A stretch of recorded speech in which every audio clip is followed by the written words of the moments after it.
Well, good evening, faithful saints. Welcome to Spiritual Principles of Recovery. I'm glad you're here. Those of you online, too, thanks for joining. Give thanks to the Lord, our God and King. His love endures forever. For he is good, he is above all things. His love endures forever. Sing praise. Sing praise with a mighty hand and outstretched arm. His love endures forever. For the life that's been reborn, his love endures forever. Sing praise, sing praise, sing praise. Sing praise. Forever God is faithful. Forever God is strong. Forever God is with us. Forever and ever. Forever. From the rising to the setting sun, his love endures forever. By the grace of God, we will carry on. His love endures forever. Sing praise. Sing praise. Sing praise. Sing praise. Forever God is faithful. Forever God is strong. Forever God is with us, forever and ever. Forever God is faithful. Forever God is strong. Forever God is with us, forever and ever. Forever.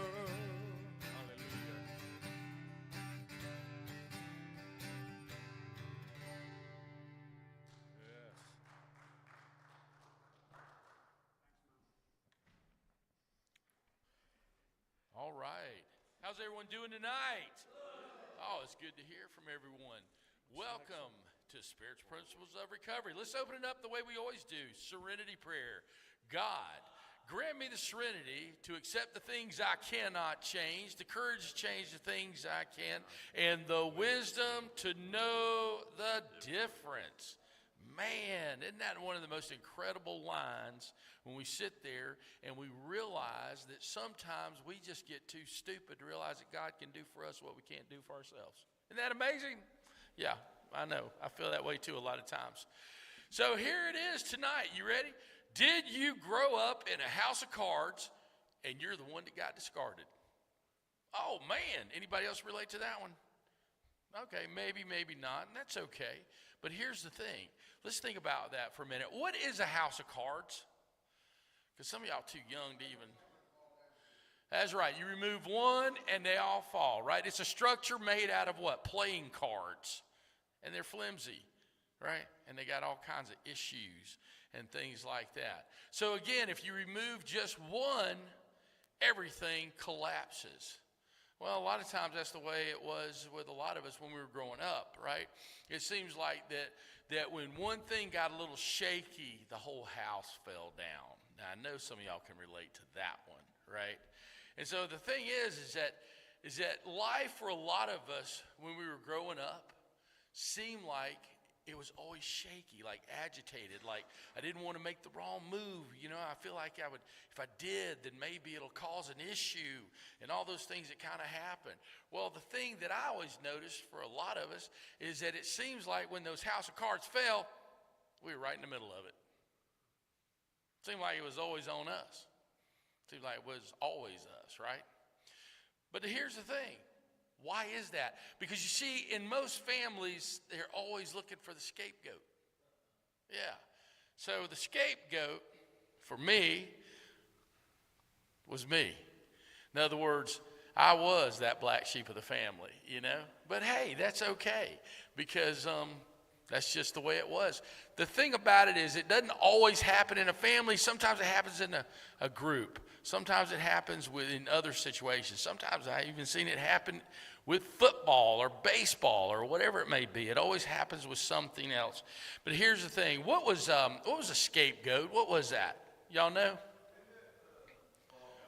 It's the fall guy. That's good. So biblically what it is when there was sin, they would put the sin on the scapegoat and chase it out of the camp, right?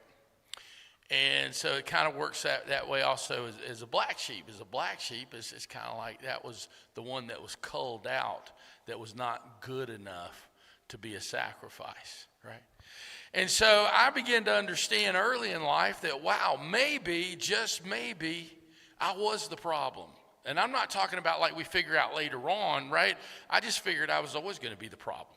And it was always me. And I was okay with that because that became my identity. See, that's the problem a lot of times is when we feel like we're the one, we become the one, right? And that's one of the things that we have to look at. But one of the things is that when someone goes through that, they generally start feeling like they're being discarded, right? And here's the thing I've noticed about it is that as the families are usually looking for the scapegoat, they tag it, you're it. It's your fault, right? Okay, so in my business, it's kind of funny because with all management, what we have decided, because I used to say, hey, does anybody know what happened here? No, I don't know anything about it. I know other people work with people like that, right? I didn't do it. I don't know anything about it. So here's the deal at our place. So one of our managers, whatever the problem is, it's his fault on Mondays. And then Tuesdays, Wednesdays, Thursdays, and probably half a day Friday is mine. Whatever happens is my fault, right? And then the rest of the weekend is one of our other managers who's usually off during the weekend. So, the point is that I just got tired of hearing everybody go, hey, my fault, hey, my fault. Well, it is today, right? And the beauty of it is I'm the one that's guilty most of the time. So that works out. But like I said, it's like tag, you're it, right?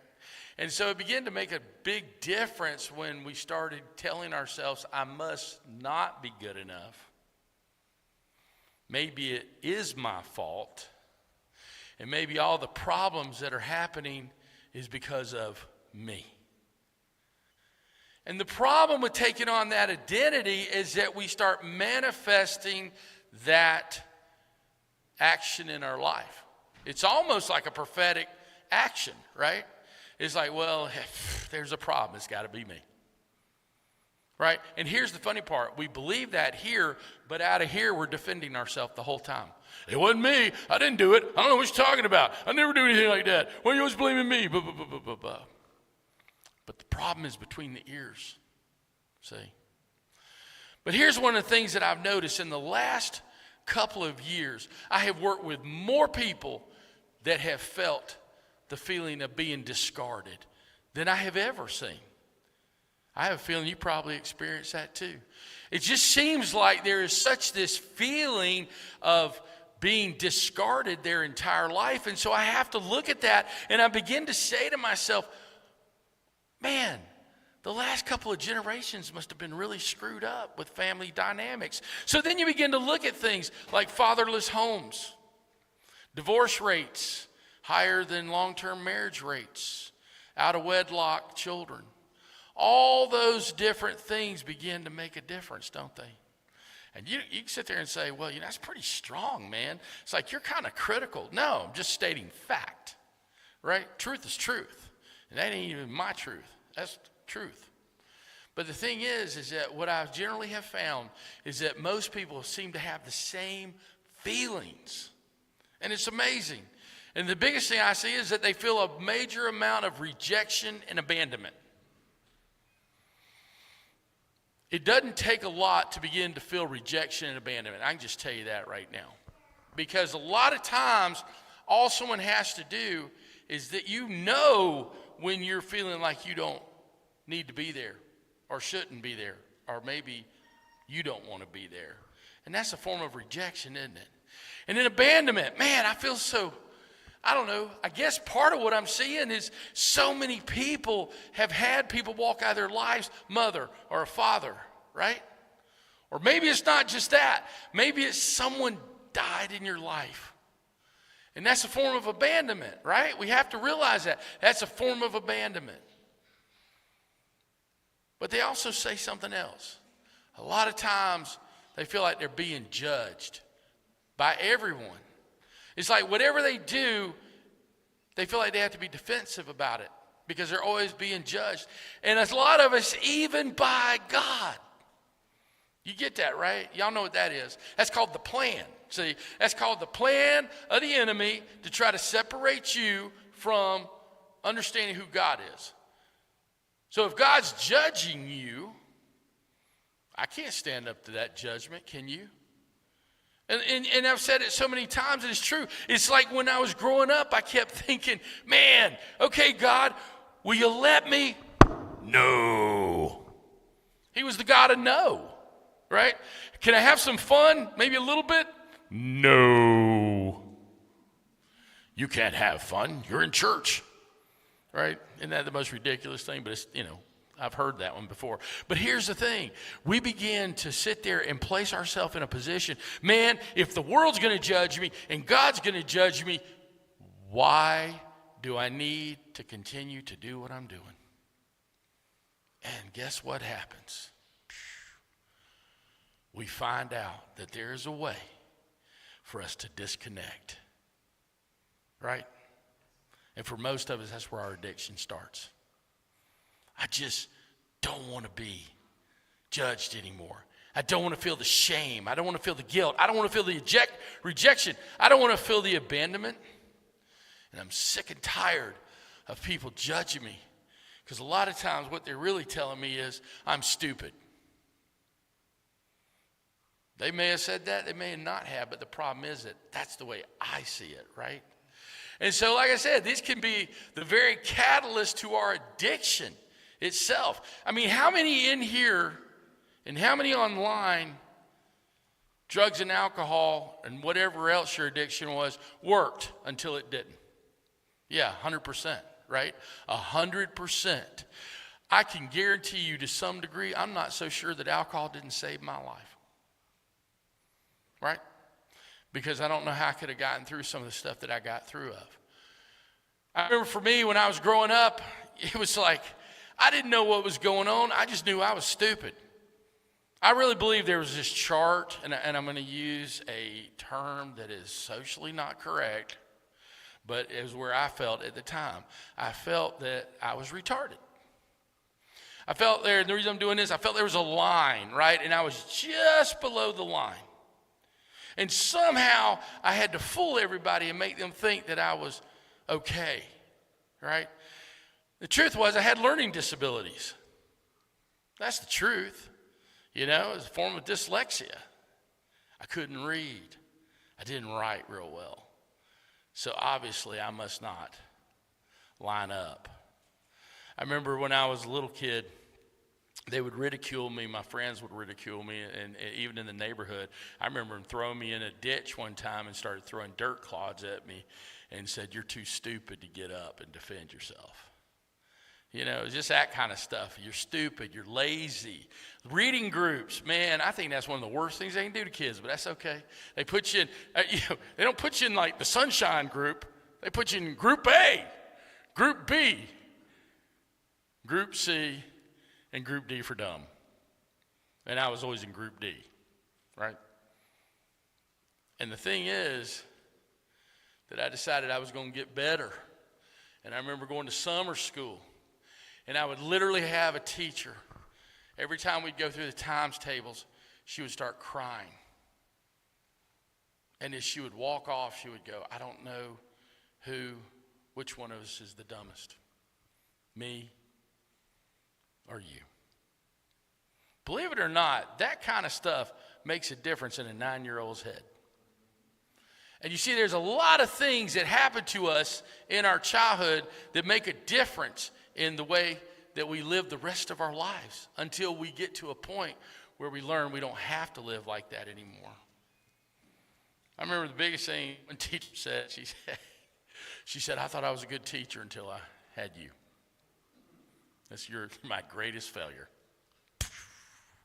Thank you. Right?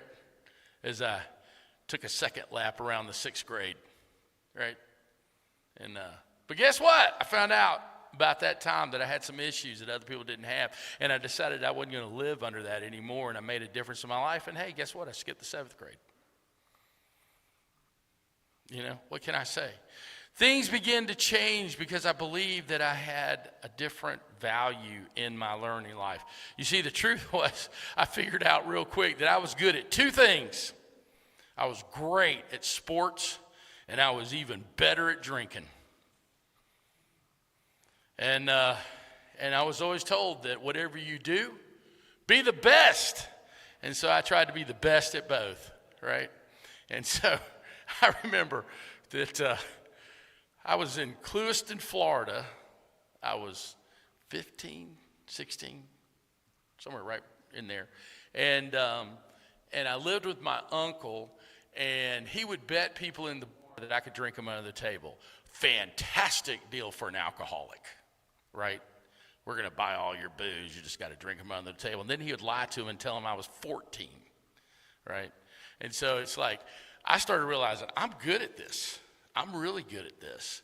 And it's amazing how we begin to hold on to anything of value, even if it's killing us. We just don't care. I knew this much, though. I kept thinking in my entire life that if I could just live somebody else's life, if I could just live your life, anybody else's life but mine, everything would be okay. But I'm not the only one that's been there, you know. Today, I don't look at it like that at all. Today, honestly, this is the question I ask. Would I want to live their life? And 99% of the time, it's no. I like my life today. It's pretty good. The quality of problems I have today are a lot better than they used to be, right? Where am I going to cop? Where can I get to the liquor store before they close? Right? Y'all understand that, right? Yeah. But here's the deal. Hebrews 13:5 says it so well.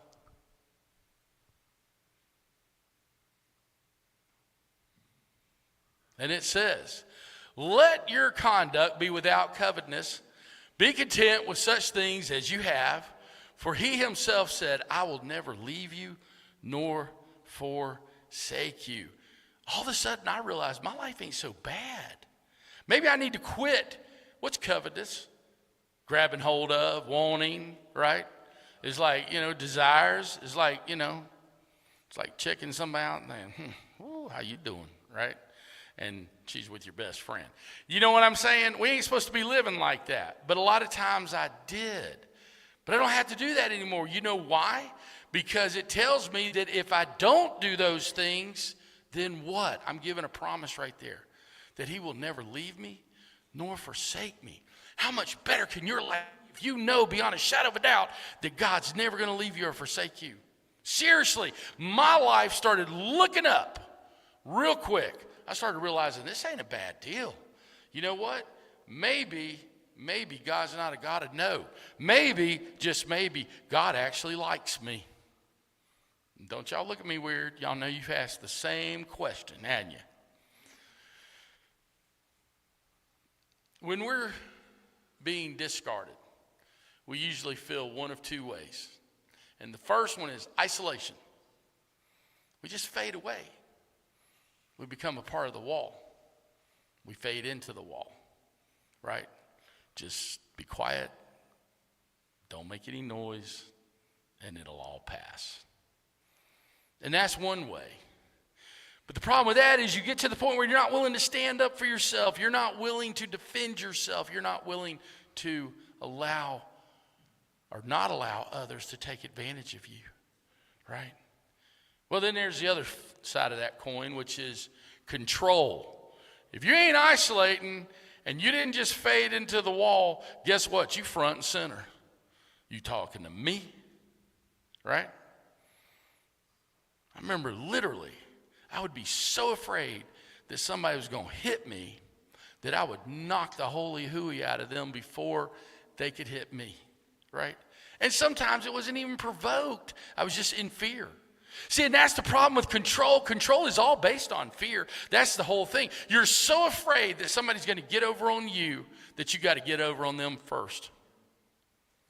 And the thing is, you'll do anything to stay in control. That's the problem with control. You will do anything to stay in control. Including what? Including the fact that you will lie, cheat, steal, manipulate. And the problem with that is you get so good at it that it becomes automatic. And then that's who you are. And it becomes easier to lie than it does to tell the truth. Because you're not going to let anybody see you. You're always going to be in control. Some people will do anything to stay in control, not just lie, manipulate, but they'll even go as far as continuously put others down to build themselves up. Some people will even use money. They'll even use sex to sit there and control you. I know there are times in my life where I've allowed other people to control me because I thought it was going to be better. And the truth was, it was just a manipulative form of me eventually trying to take control of them.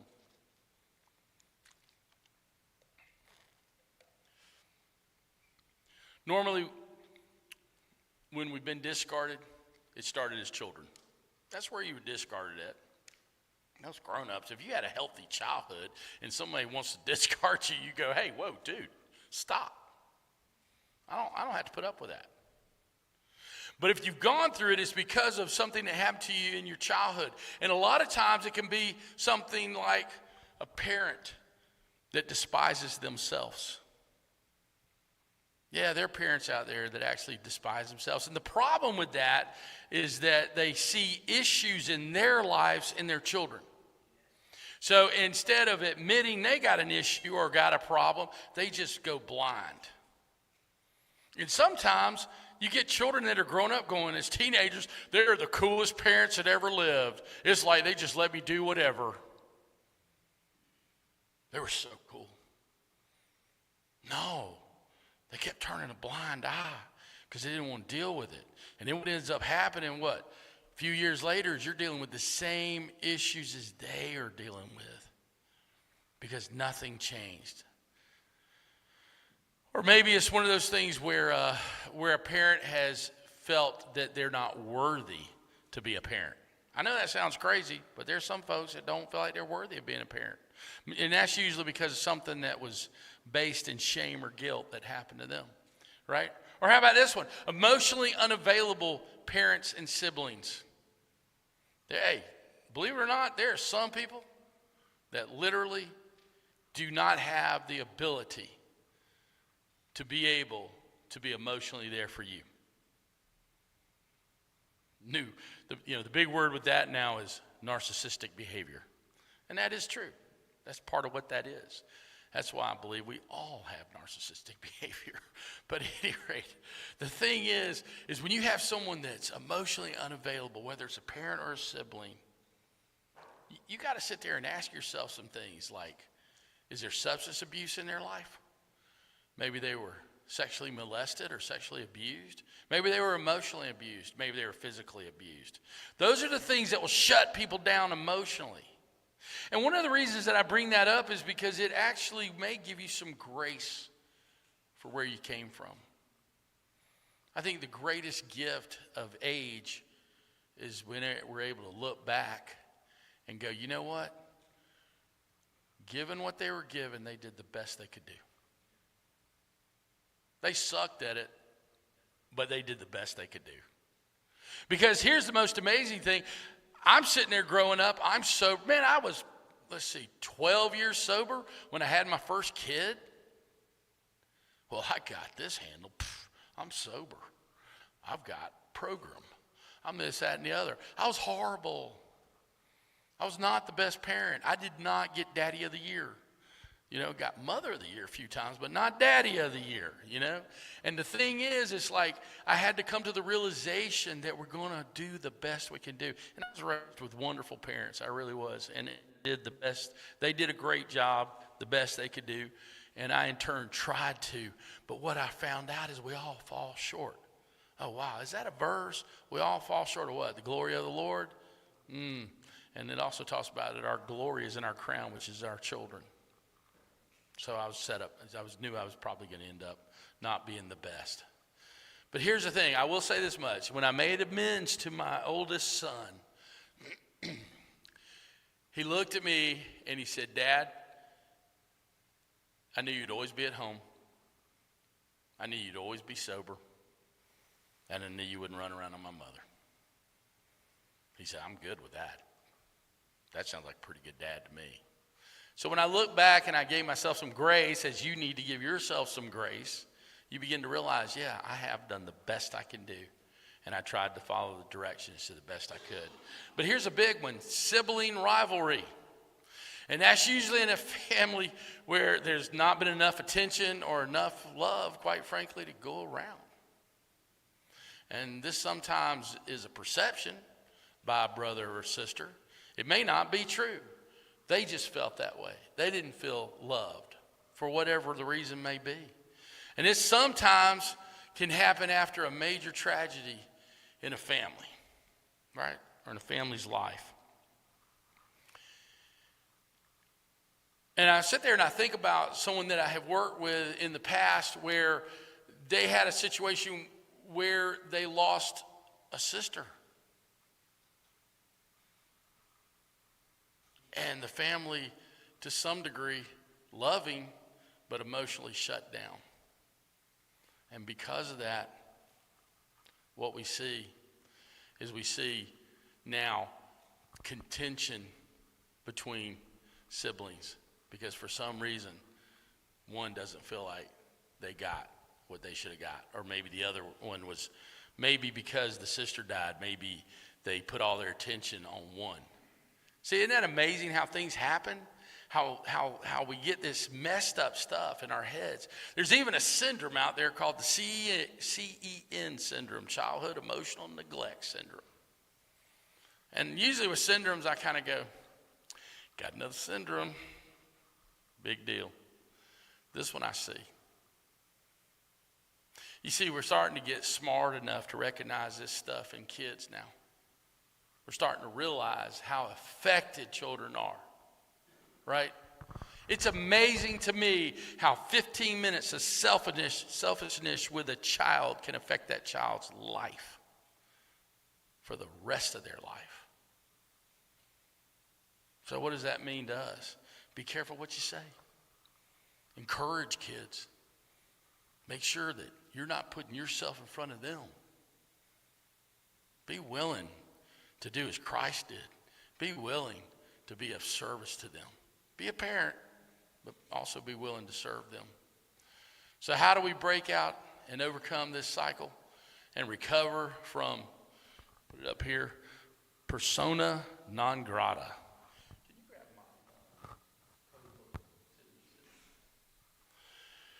Which is Latin for a person who is not wanted.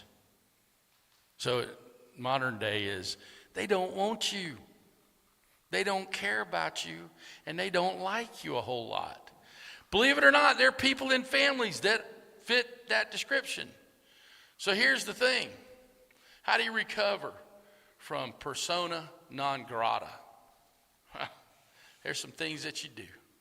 The first thing you do is you learn to walk away. That's the first thing you learn to do. You got 2 feet.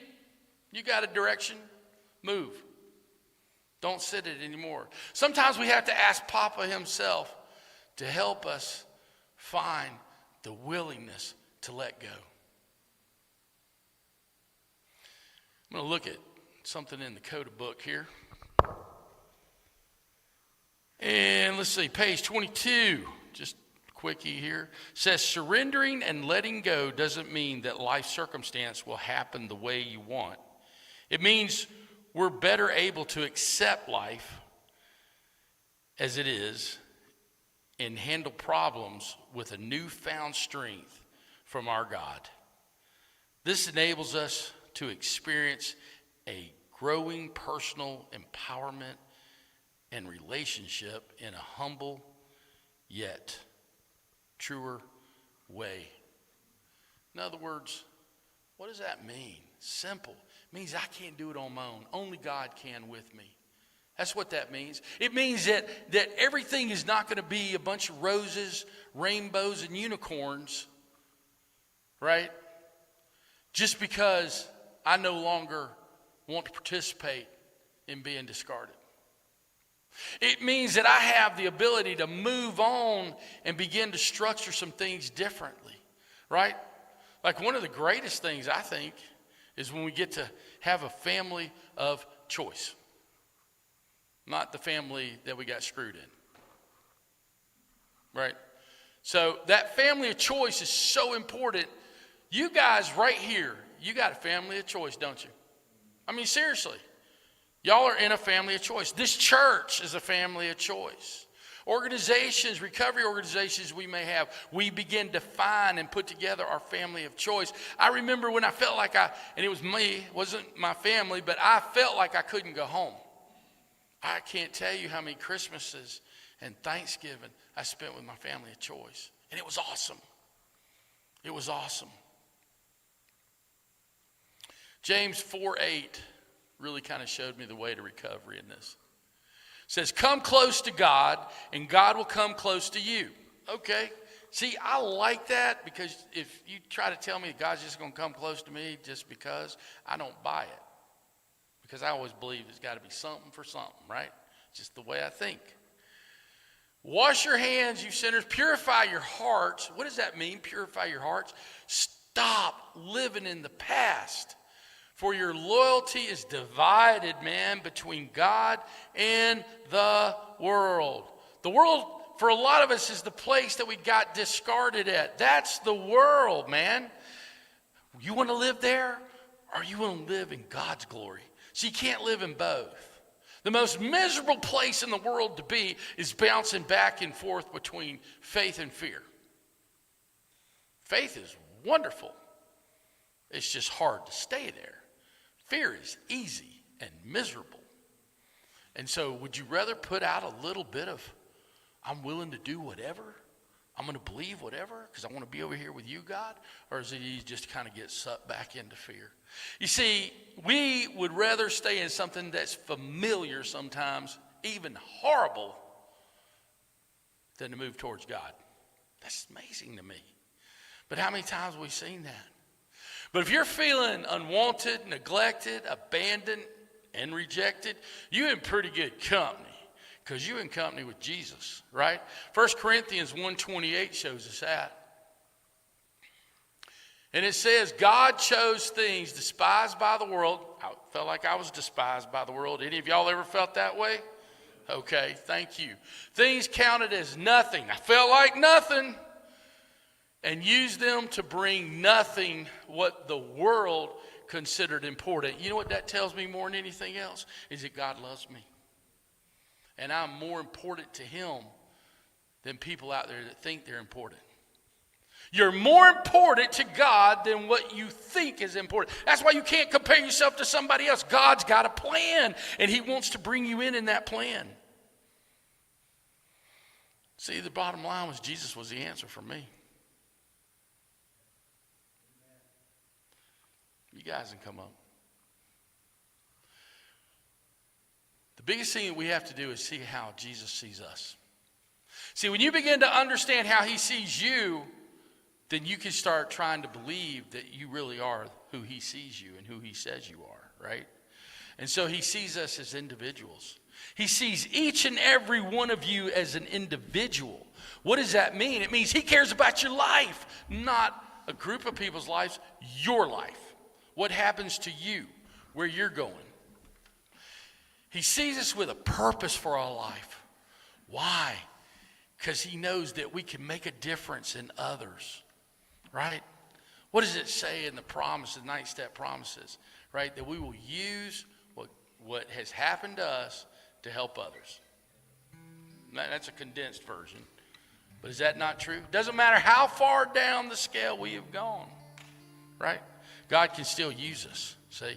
And he knows that. And Jesus also sees our brokenness along with all of our flaws. And he doesn't care. He still loves you. He still loves me. He even sees and wants to show us our character defects. Why? Because he wants us to be able to walk away from them and live in freedom. He sees us in every fault that we have, and he will always see us better than we can see ourselves. You see, the truth is he sees us with unconditional love. So why don't we just decide to see ourselves the way that he sees us?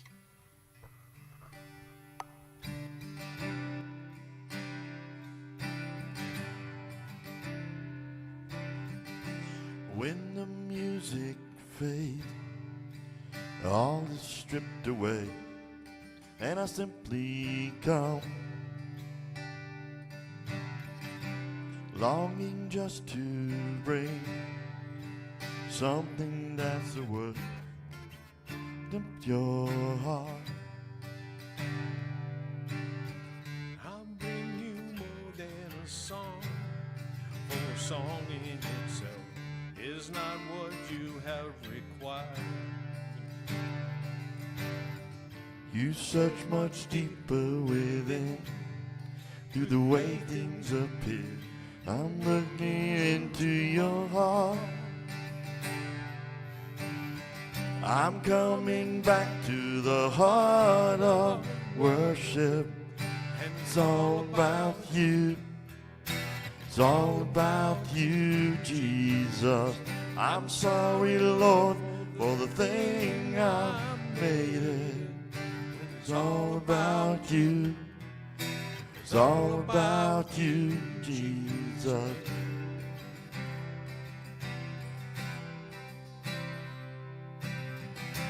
King of endless worth, no one could express Jesus.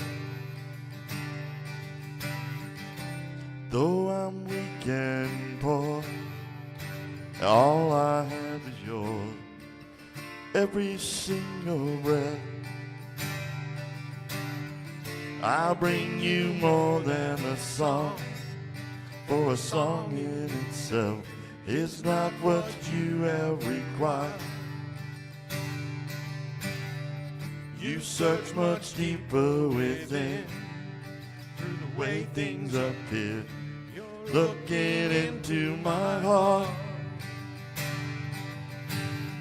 I'm coming back to the heart of worship. It's all about you. It's all about you, Jesus. I'm sorry, Lord, for the thing I made it. It's all about you. It's all about you, Jesus. I'm coming back to the heart of worship. It's all about you. It's all about you, Jesus. I'm sorry, Lord, for the thing I made it. It's all about you. It's all about you, Jesus.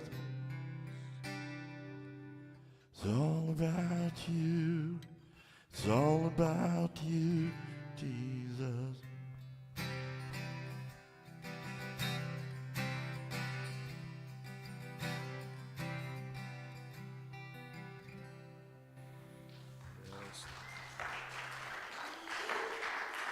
So who is the one that will never, ever discard us? Our Father, who art in heaven, hallowed be thy name. Thy kingdom come, thy will be done, on earth as it is in heaven. And give us this day our daily bread, and forgive us our trespasses as we forgive those who trespass against us. Lead us away from temptation. Deliver us from evil. For thine is the kingdom, and the power, and the glory forever and ever. Amen.